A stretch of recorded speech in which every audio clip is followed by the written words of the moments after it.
Hello and welcome to Borrow My Belief, podcast that's designed to inspire you to live from your heart and particularly do the work that your soul is calling. And today I have a lovely guest, Lou. Hi. Who definitely is following her soul calling and kind of excited and nervous all in once to do this podcast, right? I am excited to be here. Yeah. And a little bit nervous because it's my first podcast. Yeah. Well, it's not my first podcast, but I'm also a little bit nervous. Because living from your soul, it's different, isn't it? It's often, and I think for you in particular, you have been called to do something that's different to societal norms. So we're going to chat about this, and it's really important work, and we'll get it across in best way we can what it is that your journey is. Okay, yeah. Yeah. So where do we start? Let me think. I guess we start with, here's one. Have you ever lived a conventional life? I've tried for short periods of time to fit into the norms, but I never really managed because it makes me feel quite explosive. So I haven't really. No, I didn't have a conventional upbringing either. So you already had a bit of a platform when you were young? Yeah. So tell me a little bit about that then. Okay, well, I mean, to give you an idea, I'm 47 now, but on my 42nd birthday, I wrote a list of everywhere I'd lived, and it came to 42 places. Oh my goodness. So so I realized then that, you know, any chances I had for like conventional stability were definitely gone by the time I was 12. Oh my goodness. So that averages out at moving every year. Yeah. Wow. And so your journey has more or less led you into what your journey is now. Yeah, I guess so. Yeah. I think having moved a lot has given me an opportunity to become comfortable with being on shifting sands or finding my center in a different place from where other people find their center. It's also been given me an ability to be able to almost spin plates, you know? Yeah. Yeah. I was just thinking last week you and I got together pre this podcast and we had a really good chat. And when we first met, you said that you needed to calm down and ground yourself. And yet you already looked calm down and grounded. So what I'm guessing and assuming, but you can verify, is that you've just learned that even in chaos, how to be steady. Yeah. I definitely, I think I'm a good person to have in an emergency. Yeah. And that comes from also, I've learned how to be steady, and then I've chosen jobs which have, you know, helped me to put that into practice. Yeah. And we were just saying before this podcast that you'd realize that every job you'd had, everything that you'd done, and we're going to explain what you do in a minute, had led you to this place right now for what you needed, even if you didn't always realize that's what it was doing. Yes. Yeah. And it's a realization that I've been having sort of over the last few months, really. Yeah. Or yeah. Okay. I'm seeing cycles closing and reopening, but from a next level place, from a more mature or experienced place. Yeah. Okay, so let's let the viewers, in your best word you can, Lou, know what it is that your soul's calling and where you're at with it at the moment, just the best of your ability.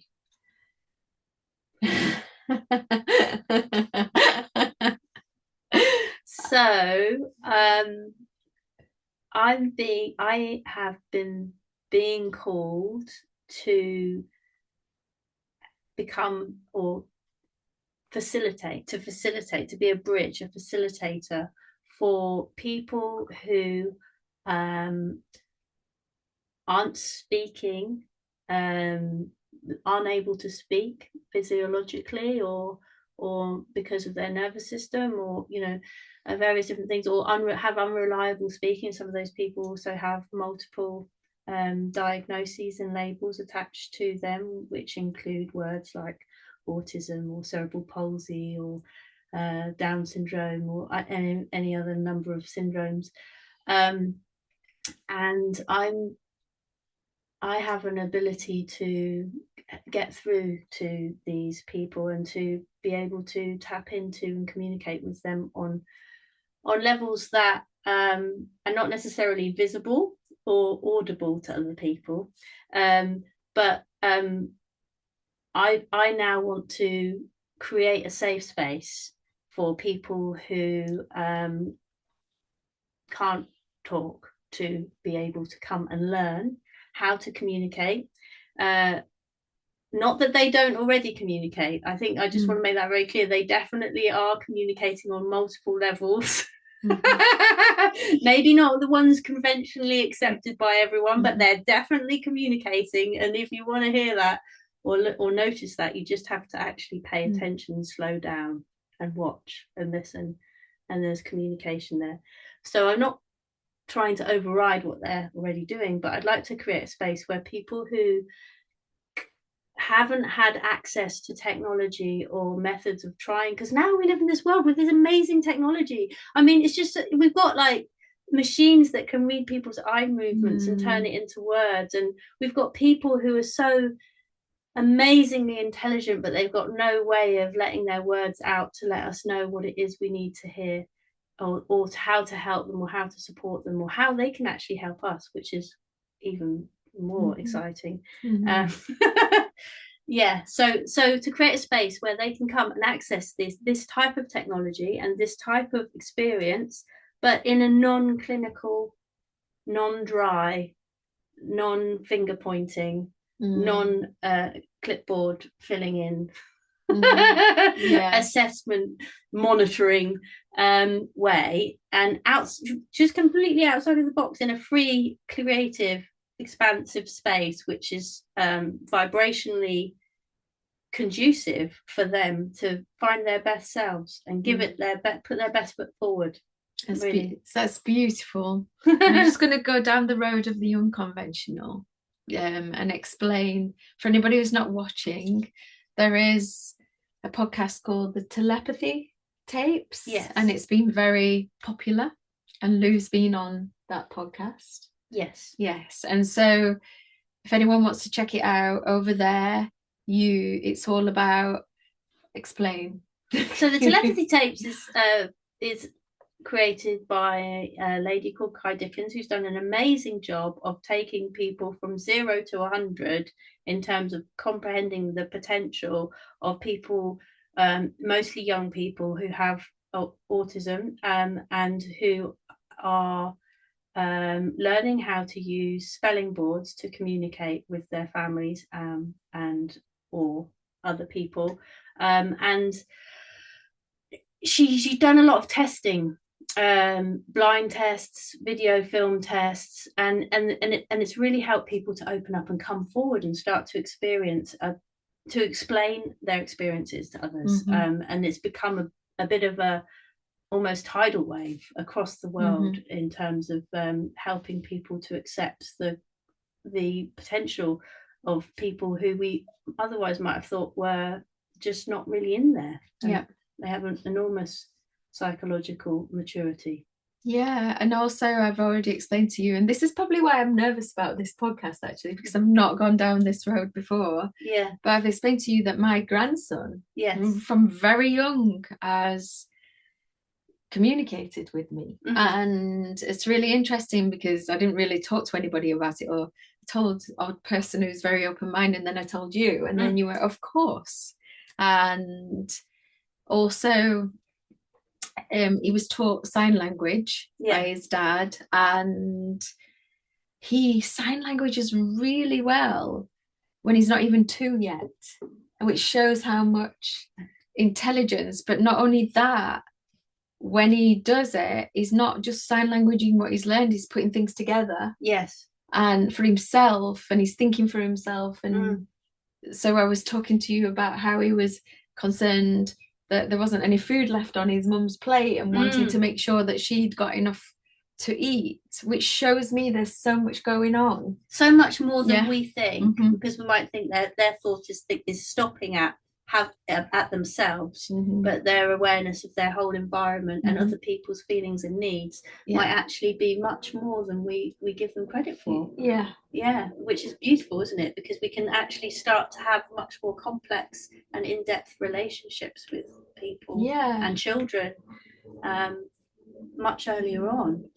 And I can see you're really passionate about this. So where did your journey start?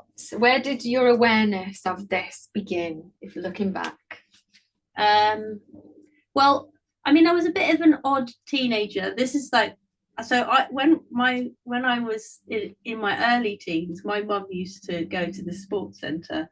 It was like a David Lloyd place, and that was like a bit like her childcare, because we could run around and go swimming and stuff while she played squash, etc. And so it was kind of it was good for her. And funnily enough, I just used to like hanging out in the creche.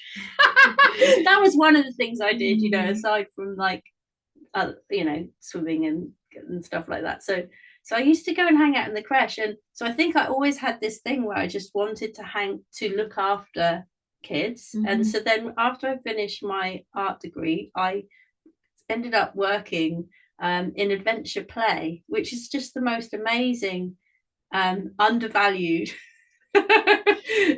job that there is, because adventure playgrounds are what they call the third space. They're not school, they're not home, they're not the doctors, they're nothing official, and they're not the nurturing space, they're somewhere else.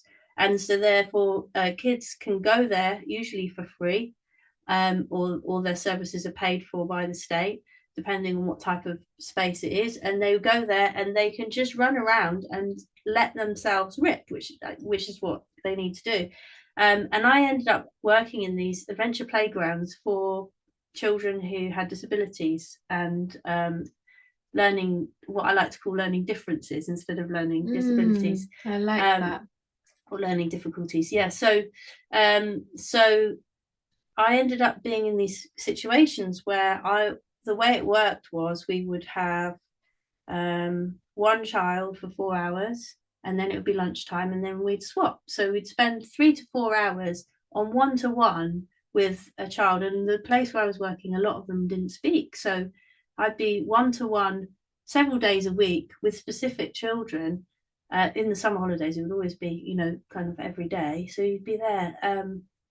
And you end up developing another language, and you're not like being mum, so you're not trying to get them to eat, or trying to get them to get dressed, or trying to get them to go to school, or trying to get them to stop smashing your stuff up, or, you know, you're literally just free to explore communication whatever other level. So that gave me the freedom to connect with them and find, you know, through deep eye contact and through touch and that sort of thing, amazing experiences of connection, where it started to feel like more things were being communicated than I could express in words. So that was the beginnings of it for me, and that was when I was in my early 20s.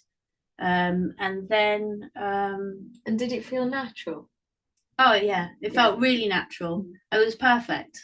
Partly we were outdoors, we were in nature, everyone was relaxed. There wasn't 4 walls trying to hem us in, you know, and there weren't a lot of rules, to be honest. You know, there was the health and safety and everything, but, you know, in general we had a pretty free reign. So if a child wanted to play with water for 4 hours, they could play with water for 4 hours, and you could play with water with them, and then enter into the consciousness of what water is to somebody else who's experiencing the world in a completely different sensory way. So you were with the child in their experience? Yeah,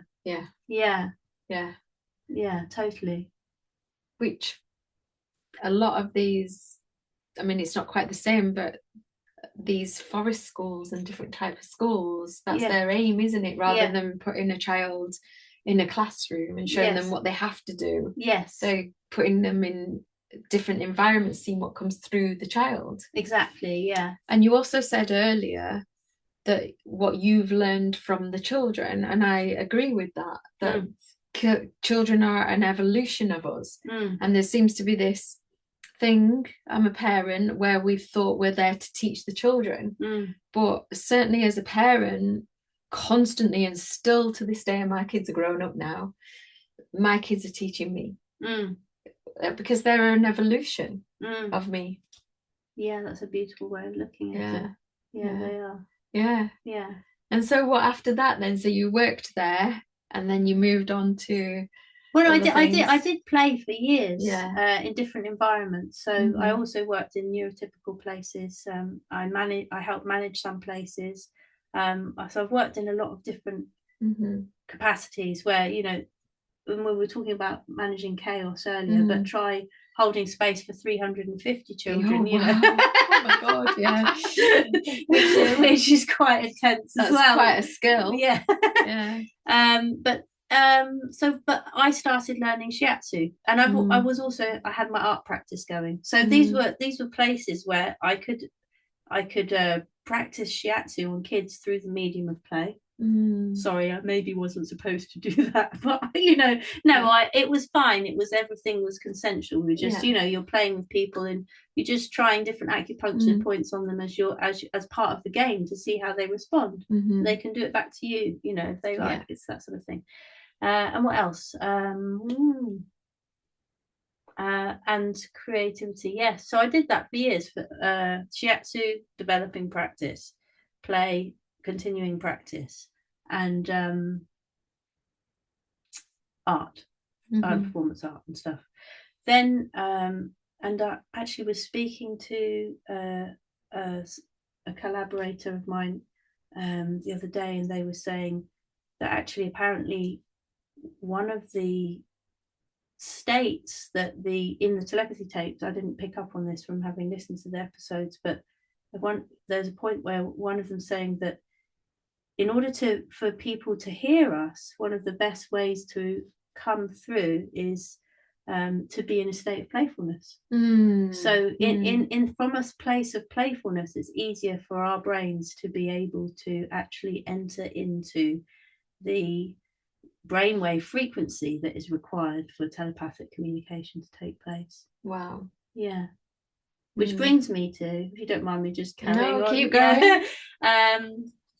So I used to work with this lovely chap who had cerebral palsy, really amazing young teenager, and he was in a wheelchair and he didn't speak, and he had just the most incredible spirit. He always wanted to do everything, and he loved playing football. So he just loved to kick a ball however he could. So we would organise all these different ways that he could try and kick balls into different types of objects or areas.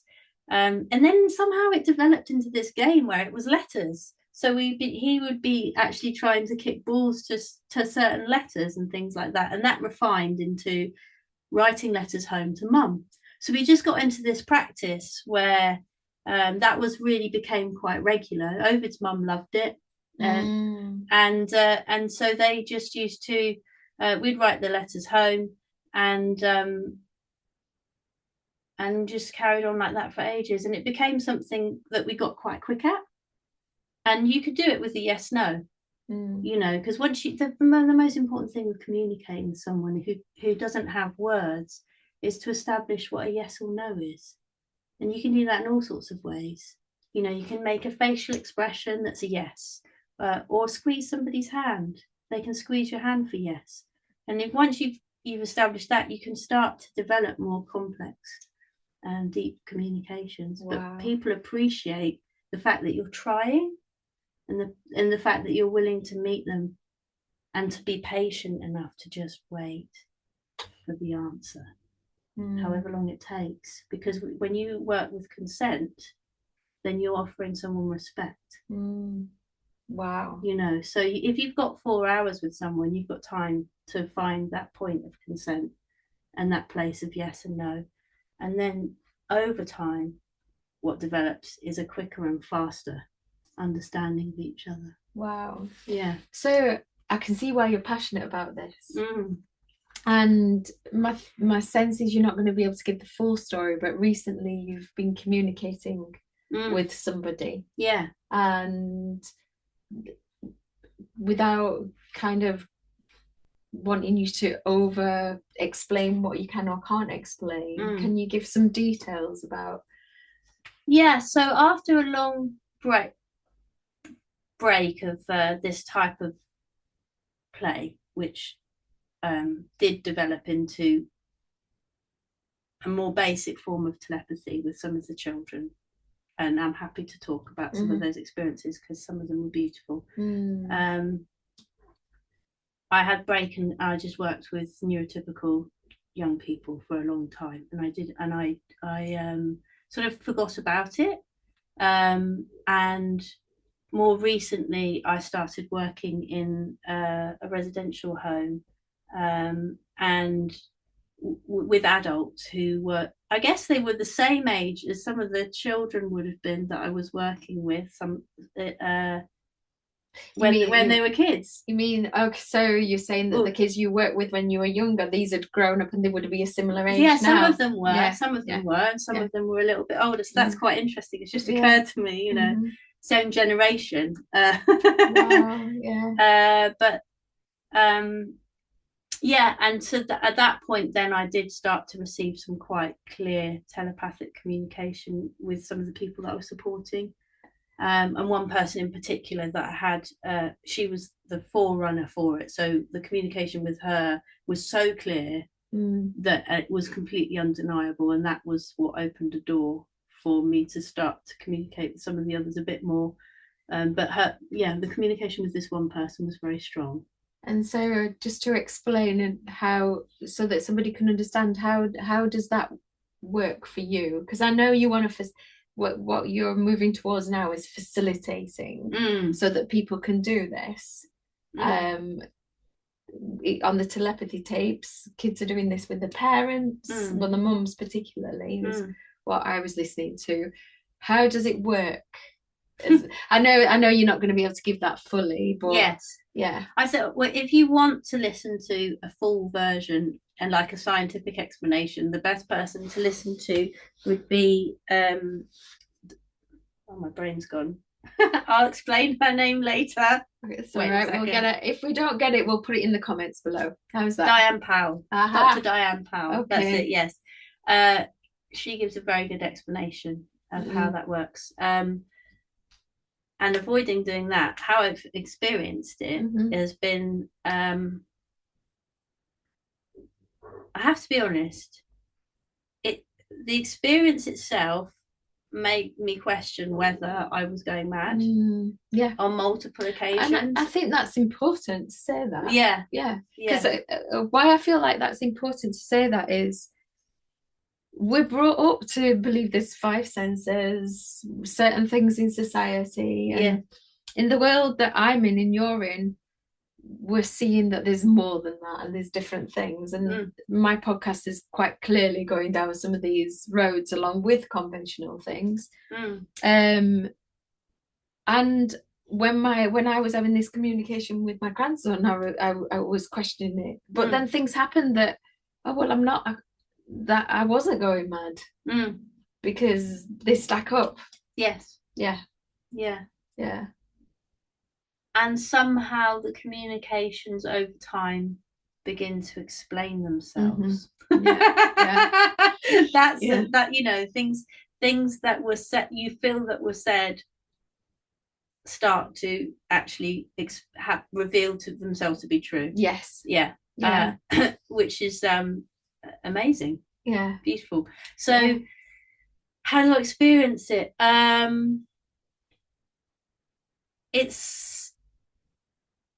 It's not like the sound of yourself talking to yourself in your own head. That's one. And it's not like hearing a voice in your head. That's so it's not like either of those two things. It's like, you know, when you if you look at something and then you expand your peripheral vision. So right now I'm looking at a picture on the wall over there.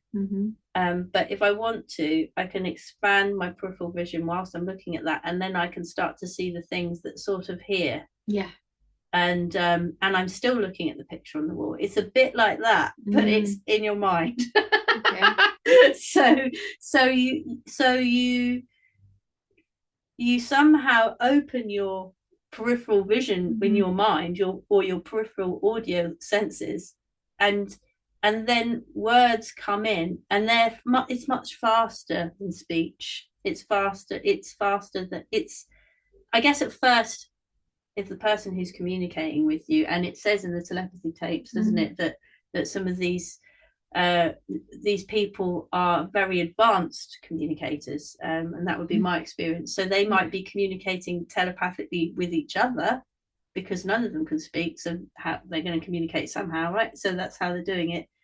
It's just that we're not listening. So if you're the person who's trying to communicate with you is advanced at this technique, then they're going to be patient with you whilst you try and understand it. And at first it would be quite simple, you know, it'd be sort of like, I don't know, I don't like bananas. Yeah. No, I really don't like bananas. And you keep giving me, and you keep giving me bananas. Yeah, exactly. Yeah. But you know, at the point when you notice, you know, I don't like bananas, you know, then and I guess, and people have pointed this out to me as well, it's a bit like with a mother and a baby. You know, a baby can't speak. You spoke of your grandson in a way. It's like a mother knows on some level what is happening with their child. Yeah. That is beyond words. Yes. Yeah, true. That's true. Wow. So there's a deep empathy that I think that has to happen, doesn't there? Like an open-heartedness and an empathy. And also it's important that the person is who you're communicating with is received as the whole of who they are.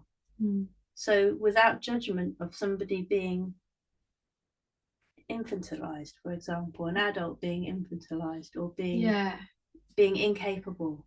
And having respect for them, because on the physical, what we can see, to remove that judgment and understand that they're more advanced than would appear with the eyes. Yeah.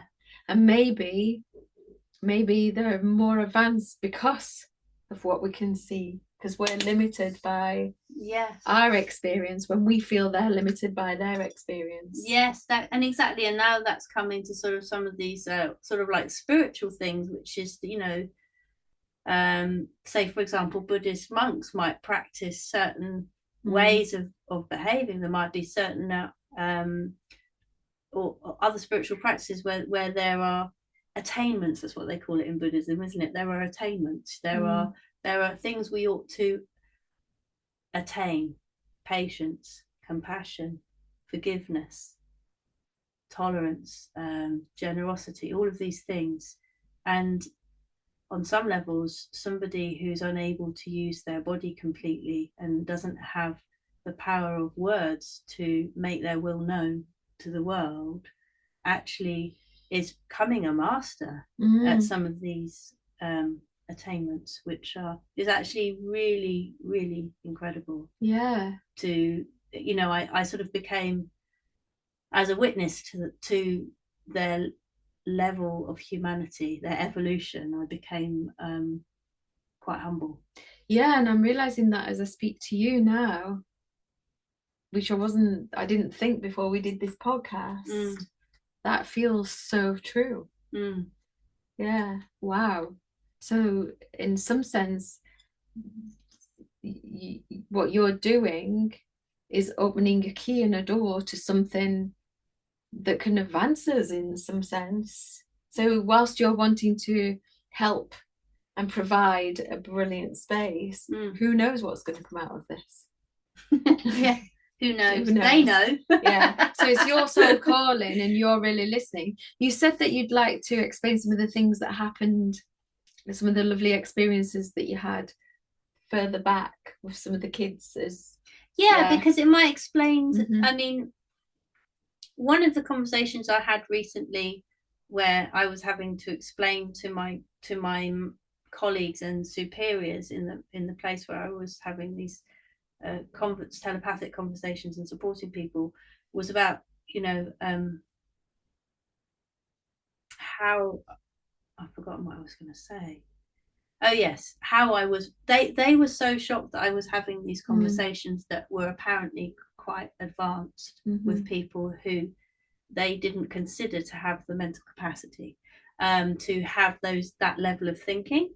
Whereas what they didn't realize was that I'd gone into that space already with the awareness that the people that I would be supporting had a level of mental capacity which was beyond what the average people were considering, and that was based on these previous experiences that I'd had. So for example, one time I was in a sandpit and I was supporting a incredibly cute little 4-year-old who just wanted to play by himself in the sand, which is not that unusual for autistic children, to be honest, but you know. So he was in his little world. It was a big sand pit, so there was room for quite a few people to be playing in there by themselves, doing their own little games. So he was doing what he was doing in the sand, and I was sitting with him, giving him a bit of space, but I was drawing symbols in the sand to see if he would respond to any of the symbols, and these were symbols that I knew to be related to, I don't know, but spiritual things. So I just thought I'd draw a symbol and see if he responded to it in any way. And then in a way, drawing in the sand with someone is a form of communication, because they can do something back. They can rub out what you've done, or they can draw their own thing, or you can develop a communication that way. So I was doing that and he was doing his thing, and another boy, equally cute, came right up to me and he zoomed in, like he just went right in, really, really, really close, until our eyes were like completely locked. And it's quite rare for autistic children to make very intense eye contact with someone, but he came right up to me and he was just like this. Oh my goodness. And he held that for ages, so we kind of locked eyes, and I just thought, okay, this is cool. So, and then he slowly pulled back, and as he pulled back, it was like what I was seeing was in a different state of consciousness from what I'd seen when he came in. And suddenly I could somehow see that all of the children in the playground who were apparently not talking to each other or communicating with each other because they were autistic and they all ignore each other, like, which is what we think, suddenly I could see that they were actually all communicating. And it was like somehow he did something to my brain. Like, I can't explain. To show me. And he pulled it and he just smiled and then he ran off. And he must have known. He must have known that you would be able to see that. Maybe, yeah. He must have done. Wow. Yeah. Wow. Gosh. Yeah, it's like I saw everything in a different field. Like I had an altered state for a moment where I could just see the play and the energy and the communication between them all. They were actually all connected. They weren't separate. They weren't doing their own thing. They were all together. Wow. Yeah. Wow. Gosh, wow. And you had that experience many years ago, and it's brought you to this moment now. Yeah. Wow. Yeah. Do you want to tell us about any other experiences? Yeah. Okay. So in the same place, which was, if you ever want to go there, I don't know if it's the same as it was when we were our dream team back in the day, it probably is still a great place. It's called Lady Allen Playground in what's it called? Clapham Junction, near Clapham Junction, Wandsworth Common. Yeah. So that's where I was when that last experience happened, and this is where this next one happened. This little boy who has Down syndrome, and he was really tiny, really, really small, and he used to come in dressed up in these like full like rubber gaiters and an anorak and wellies, so he could get as messy as he wanted and as dirty and muddy or whatever. And he was nearly blind and almost completely deaf. And absolutely adorable.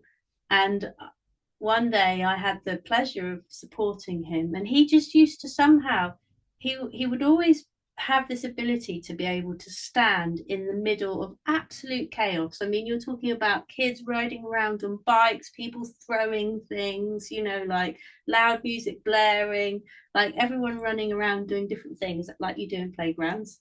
And he'd stand in the middle of it in a puddle, probably, and there would always be somehow calm around him, and nothing ever happened to him. Like, you know, he never got hurt. No, even though he was almost blind, and nothing, he never walked into anything or hurt himself, and somehow there was always that he had this peace. And one day I decided that I would hold hands, and he seemed happy with that. So then I said to him, I'm going to shut my eyes and you can lead me. Oh my gosh. Wow. And that was really amazing, because he did, you know, he led me around the playground. And obviously, being that my role was to make sure everything was okay, I did have the occasional peak. You know, I was I had to occasionally just, you know, I couldn't not peek. But in his presence as a guide, with my eyes shut, he was enormous. Okay. It was like I was holding the hand of something absolutely massive, not something tiny, you know, like a really small child. Beyond his body, you were feeling. Because we're talking about, like I say, a 6-year-old in a 3-year-old size body, you know, like, or something like that, you know, very small being. Yeah, and he just seemed enormous. And and I felt safe being led by him. I didn't feel I was being led by somebody who didn't know where they were going.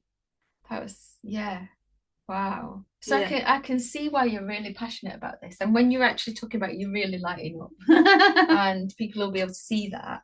And so let's go to what you're creating now and what you're calling in. And I know you're looking for funding. Yeah. And also to explain, life has brought you to this point. It's brought you to a point where you're at now through various different circumstances. And I just want to explain to the viewers that when you decide to listen to what's coming through you, often, like, I mean, mine's very different. I'm here doing a podcast. I'm studying digital marketing.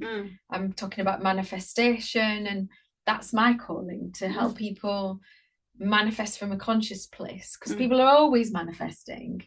But just to give a little bit of background in case it's someone's first time listening, I manifested my 5-bedroom house and everything that I thought society wanted, and it was great and I loved it, and I brought up 2 children and it was amazing. But I just got to the point where it was out of date for me, and there was something more wanting to come through. And I'm 56, and I'm starting to see this is happening quite a lot with people from, I don't know, 30 onwards actually. That they're looking around and they're realizing there's something wanting to create through them. It's like a soul calling. And you have recently been brought to circumstances where you've found yourself in a place where it's time for you to do this now. It's time for you to create this space. It's just been, I know your story. I don't know how much of it you want to tell, but it's been so obvious that it's time.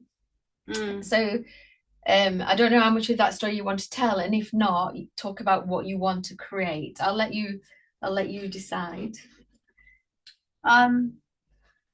So I do want to focus on what I want to create.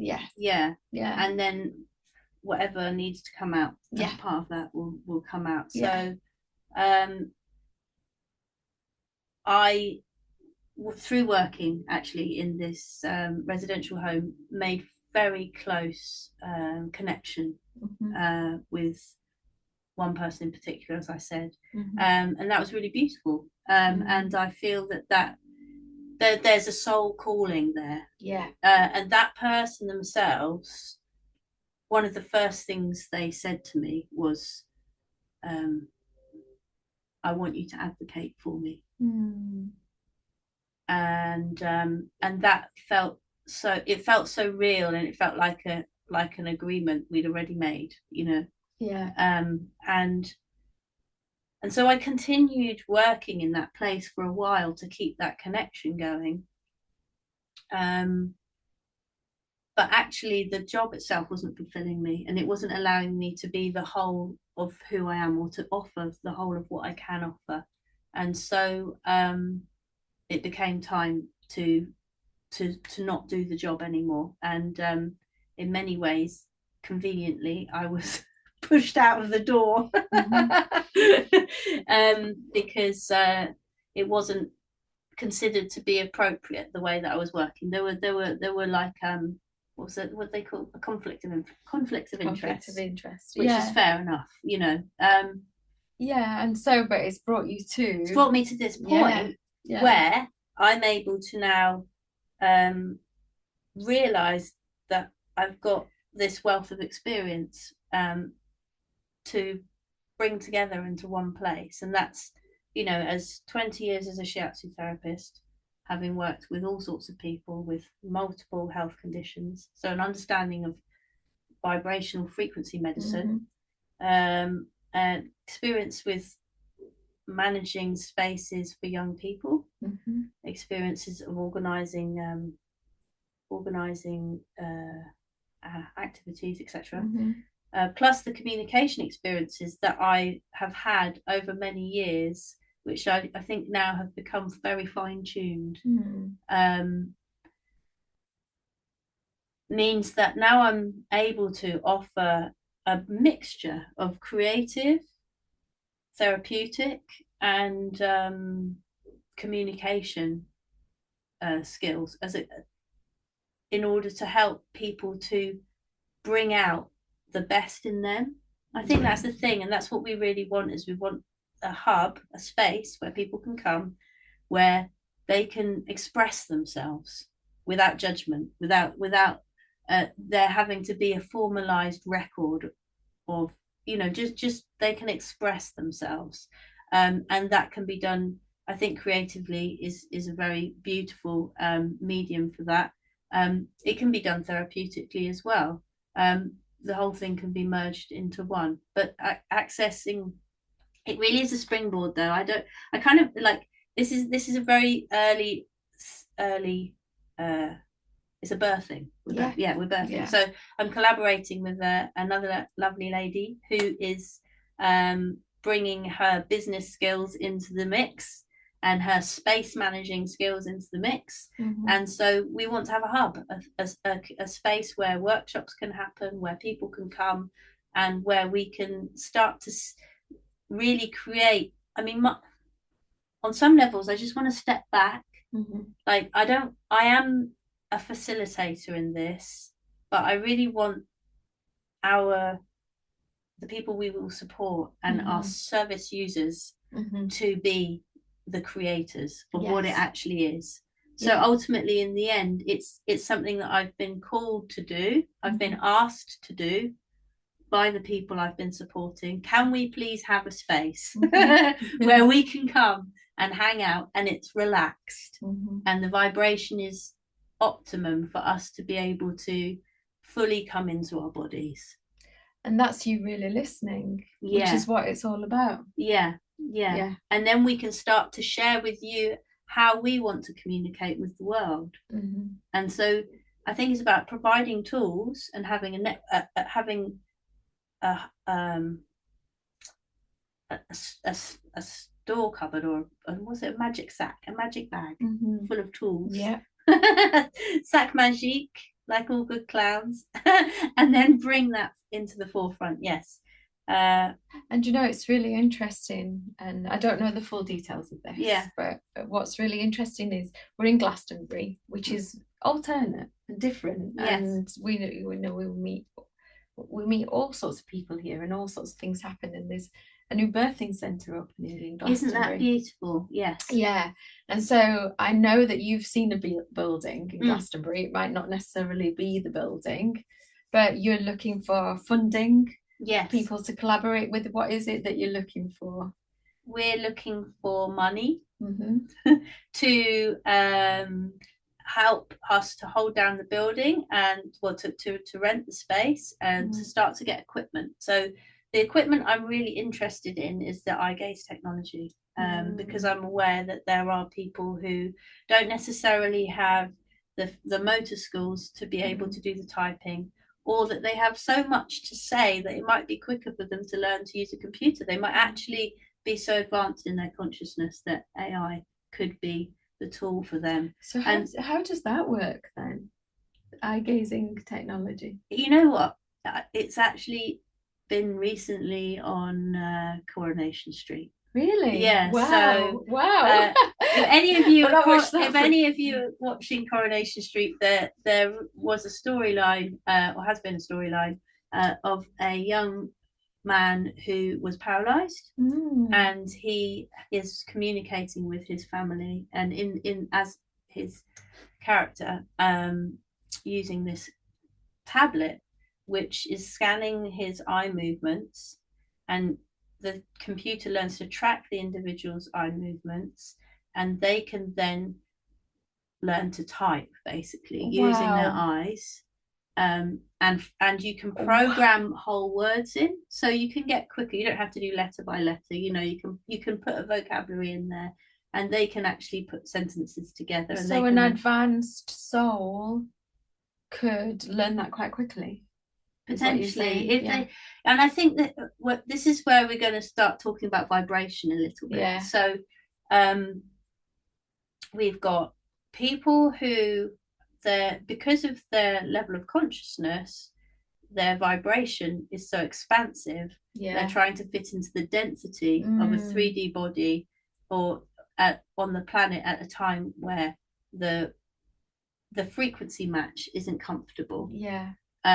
And it's easier for them to access their motor skills in a place where they have a harmonious environment for them. So the sorts of things which are harmonious would be beautiful garden, lovely, calm, relaxing music, and the sorts of things which are disharmonious can be things like television, static, people arguing, or those sorts of things. So in those harmonious environments, another person who can be like a frequency bridge that can allow that person to anchor their motor skills. And this has been seen in the methods that they use in the telepathy tapes with the spelling. So there is some controversy where people are saying that the mothers or the people that are facilitating are actually moving the arm of the individual, and therefore encouraging them to type what they don't want to type. I don't know if anyone's had any experience with autistic people. It's very difficult to get them to do anything they don't want to do. So I'm pretty certain there'd be a lot of resistance if what was happening wasn't what they wanted to be saying. And anyone who knows what I'm talking about will know where I'm at with this. With my ex-husband, his brother had a daughter with, she wasn't autistic, but learning difficulties and differences. I like that. And there's no way she could have been coerced into anything she didn't want. No way in a million years. And that's one of the challenges for parents, actually. It is, isn't it? Yes, definitely. Yeah. I mean, that comes even down to like the basics, like toileting. That's a massive learning curve, isn't it? How to get someone to. So I've had experience of watching that, and I remember thinking, they didn't live near us, but I actually remember thinking, oh my God, they just deserve medals. They really deserve so much. Parents, you deserve the medals. Plenty of medals. And your children want to tell you how much they love you. That's the thing, that really is it. They really want to have that dialogue with you and to thank you personally. And there's nothing that would warm my heart more than to be able to facilitate that type of communication to start to happen between people and families. So on that note, is there anything else you want to say before we start to close down, that if anyone's even thinking about helping in whatever way, or they want to contact you? We'll put my details in the notes below. Yes. Is that okay? Yeah. I'd rather do that than to read them all out now. Yes. Yeah. So in the notes below this video, we'll put my contact details.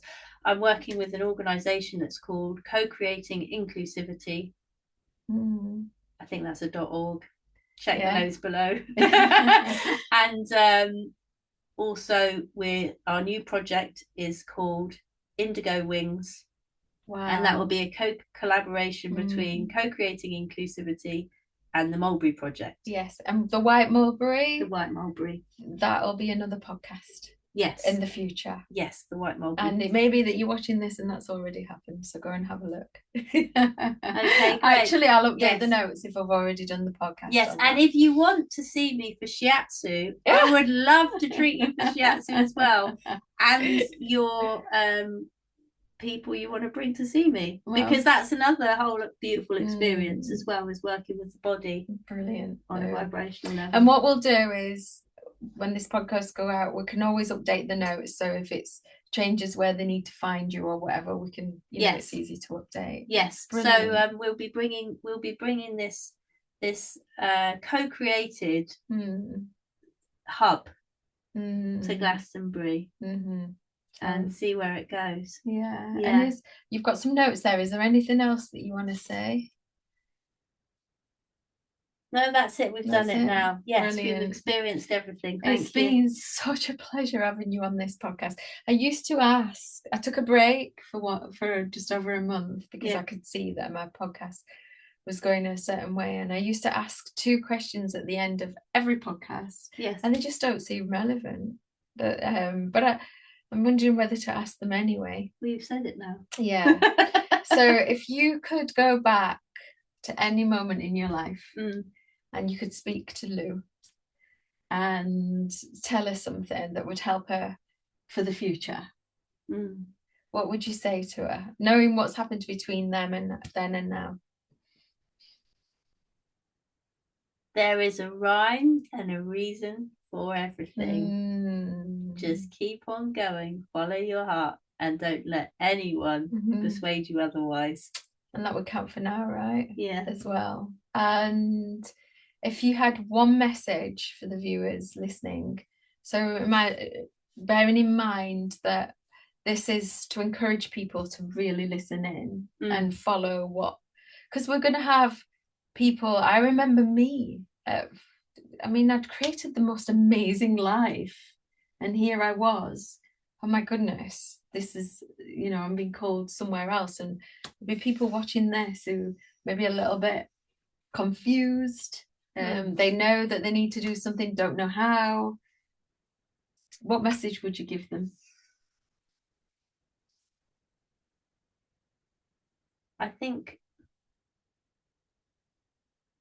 that I want to tell you that you're doing your best, and we both know you're doing your best. Yeah, I know you're doing your best, and it's okay to ask for help, and it's okay to receive help, because we can't see everything ourselves. We need each other to create a reflection. Yeah. So otherwise we're just walking around the world blinkered, and sometimes other people and connection with other people can help us to actually remove those blinkers. And sometimes it can be uncomfortable to see what we see when the blinkers are removed at first, but ultimately in the end you'll never regret it.